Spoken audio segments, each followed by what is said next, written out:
Hello and welcome back to another episode of the NFL Update. This week for Week 9, and this week I just kind of wanted to focus more on the side of the NFL trade deadline.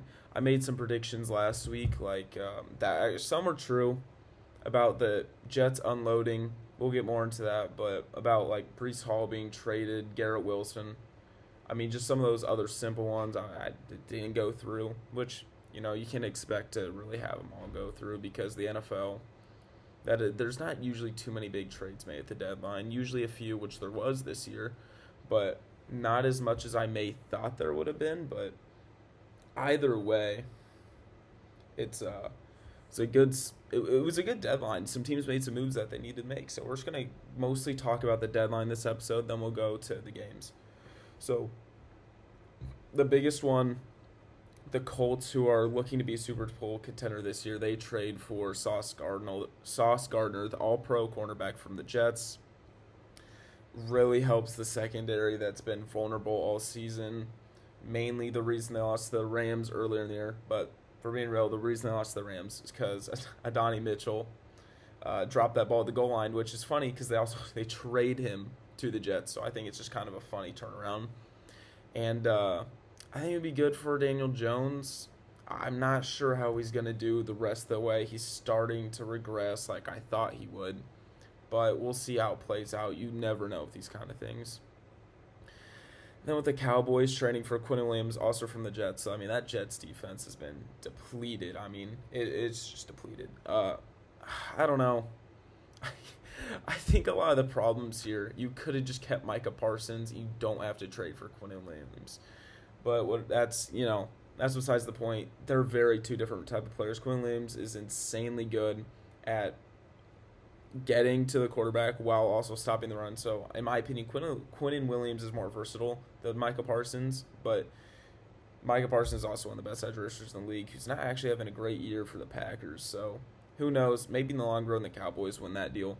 But they also trade for linebacker Logan Wilson from the Bengals, which the Bengals defense is terrible. Absolutely terrible. I don't think the Bengals should have got rid of him if they wanted to stay at least somewhat competitive. I heard Joe Burrow might be coming back around Thanksgiving now, which is insane. So, I mean, they're not going to make the playoffs, but for a defense that's that bad, you can't really be giving up pieces that Logan Wilson, he's a decent player. He's not a game-changing player, but also the Cowboys have had a terrible defense. I guess the Cowboys still think they have a shot, which they do. They're only one game behind 500, so they still realistically got a shot if they can get things back on track. But, yeah, so the Cowboys really improved the defense, especially around stopping the run. Again, the ground game is where they've really struggled. So that's a really good deadline for the Cowboys for the most part. And then this one kind of surprised me. The Steelers acquired Kyle Duggar, the safety from the Patriots, which to me doesn't really make a whole lot of sense. I thought it would make sense in that they were unloading him and trading for like a big wide receiver in turn. They were trying to get rid of some cap, but Patriots did nothing. I don't know why they did it. Maybe there were some locker room problems. We don't know. But Duggar should definitely stabilize their back end, help with coverage, and potentially create turnovers that they haven't really been getting the Steelers as they normally do, where they only have 6. So, I mean, it's really, really a big help for the Steelers where their defense has been kind of underperforming for their standards. And then the Eagles doubled down for a Super Bowl. They made some moves for Jalen Phillips, Michael Carter II, and Jair.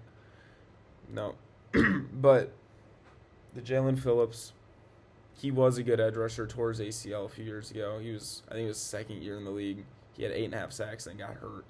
So, I mean, he's got the potential. Maybe they can unleash it again, but the Eagles are trying to go back for another Super Bowl push. So I guess we'll see what happens there.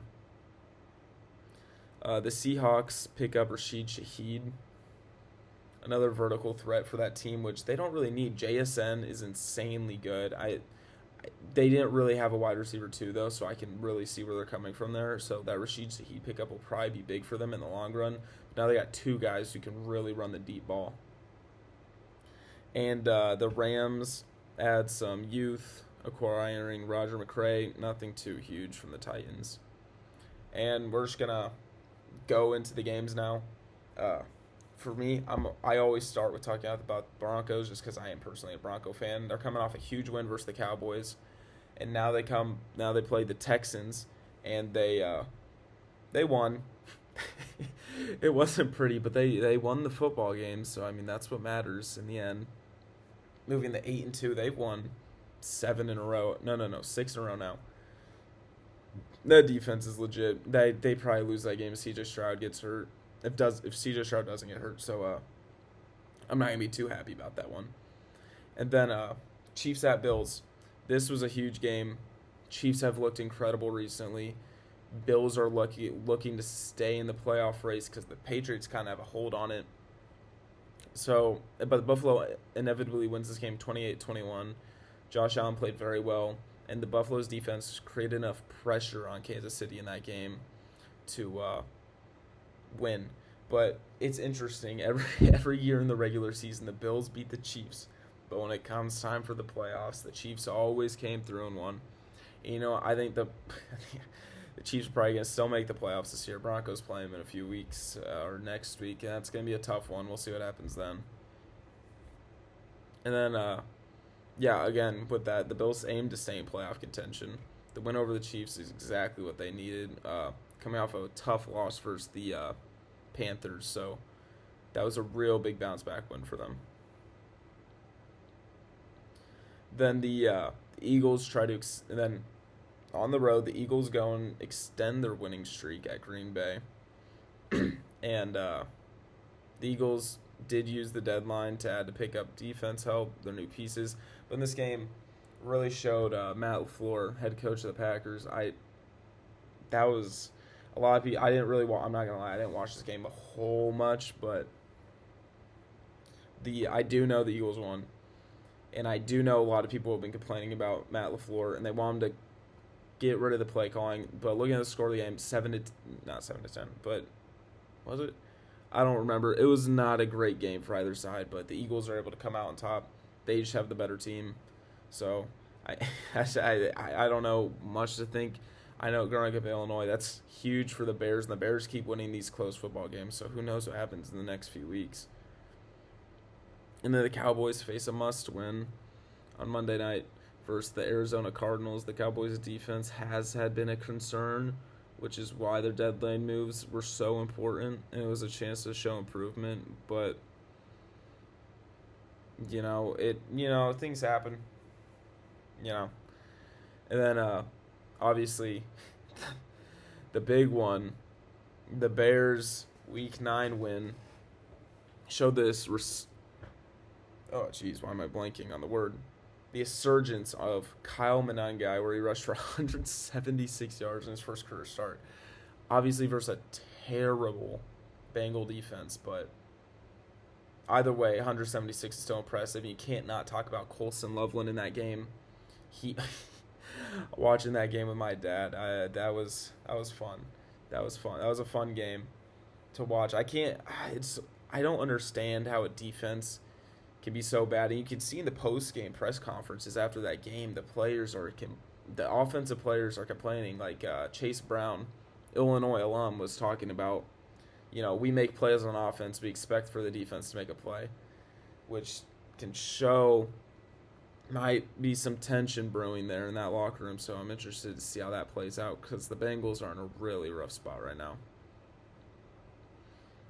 And the Steelers... The Steelers contain the Colts. They contain the run game. That was the huge changing factor in the Steelers' win versus the Colts this past week. And I think it's a few games in a row now where Daniel Jones just hasn't looked like the guy. So I guess we'll just see what happens there. I don't know. That's the thing with these quarterbacks like Sam Darnold, Geno Smith. You always, or not Baker anymore because he solidified himself, but those guys that have struggled, you just kind of feel like they're going to come back to earth at some point. That's exactly what happened here. That's exactly what I thought was going to happen, but we'll see if they bounce back. They have a bye week coming up, and then they go to Kansas City. And that's going to be an interesting game to watch. Help us figure out if the Colts are frauds and if the Chiefs are still a playoff game or playoff team. Then there was multiple 5-3 matchups this week. This to end it that matter a lot in tie breaking coming near the end of the season. So I'm really interested to see. This is one of the few years. I mean, like I have no idea who's going to end the 1 seed. I have no idea who's going to win the Super Bowl. That's why it's just so fun. There's so many different good teams. It's going to be a really interesting come week 17, 18, 16. So I mean, yeah, that's the episode. See ya.